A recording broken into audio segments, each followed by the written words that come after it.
कक्षा 10 के सभी विद्यार्थियों का मेरे चैनल में हार्दिक स्वागत है। आज मैं उपस्थित हूँ आपकी संस्कृत पाठ्य पुस्तक कथा नाटक कौमुदी कक्षा 10 सप्तमः पाठा पाठ 7 वयम भारतीया का सारांश लेकर। पाठ का सारांश तो आइए प्रारंभ करें। वयम भारतीया एक शिक्षाप्रद नाटक है। विभिन्न धर्मों को मानने वाले छात्र इस नाटक के पात्र हैं।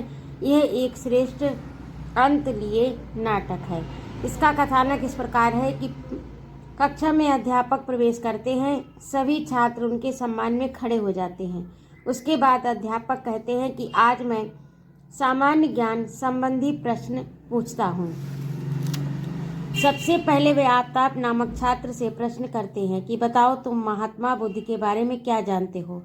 आफ्ताब कहता है कि महात्मा बुद्ध बचपन से ही अत्यंत चिंतनशील थे। बौद्ध धर्म के सिद्धांतों को बताते हुए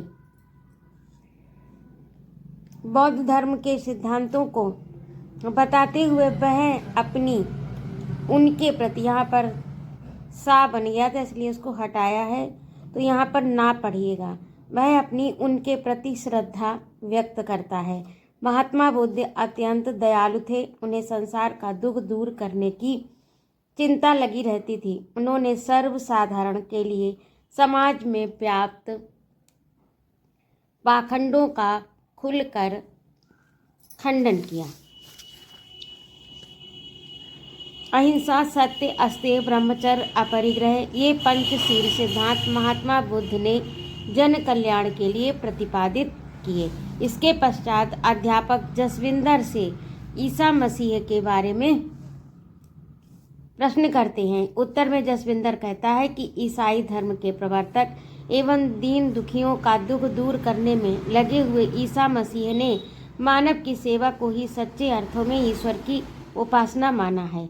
इसके पश्चात अध्यापक ने दीपक नामक छात्र से गुरु गोविंद सिंह के बारे में प्रश्न किए।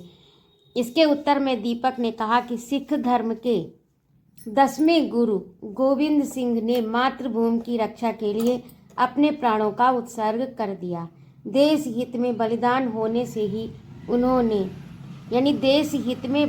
होने को ही उन्होंने अपना धर्म माना। इसके बाद मध्यावकाश होता है अर्थात इंटरवल होता है और सभी छात्र भोजन करते हैं। जसविंदर पीटर को अपना भोजन दे देता है।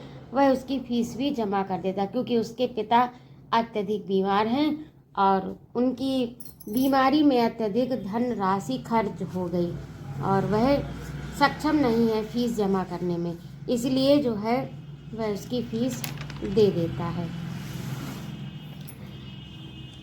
इसके बाद दीपक के ऊपर किसी ने बम फेंक दिया जिससे वह घायल होकर इलाज के लिए अस्पताल में भर्ती हुआ। अत्यधिक रक्तस्राव होने के कारण उसे रक्त की आवश्यकता थी, किंतु उसके समूह का रक्त नहीं मिल रहा था। आफ्ताब उसे अपना रक्त देकर उसके प्राणों की रक्षा करता है। उसके बाद ईद, होली आदि सभी के पर्व सभी मिलजुल कर मनाते हैं, यानी सभी के पर्व जो आप जब आते हैं तो सब एक दूसरे के साथ मिलकर उन पर्वों को त्योहारों को मनाते हैं। इन सभी में भाईचारे की भावना पूर्व से ही अधिक बढ़ गई थी। दीपक के पिता बताते हैं कि सभी में एक ही प्रकार का रक्त प्रवाहित होता है तथा ईश्वर सभी में समान रूप से विद्यमान है। मानव धर्म ही सर्वश्रेष्ठ है। इस प्रकार ये नाटक राष्ट्रीय एकता की भावना को सुदृढ़ करता है।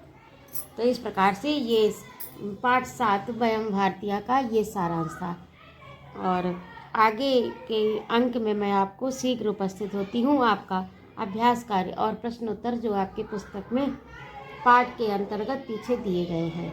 यदि आपको मेरा पढ़ाना अच्छा लगा हो तो कृपया मेरे चैनल को सब्सक्राइब अवश्य करें, लाइक और कमेंट करें तथा अपने मित्रों में शेयर करें। जय माँ भारती।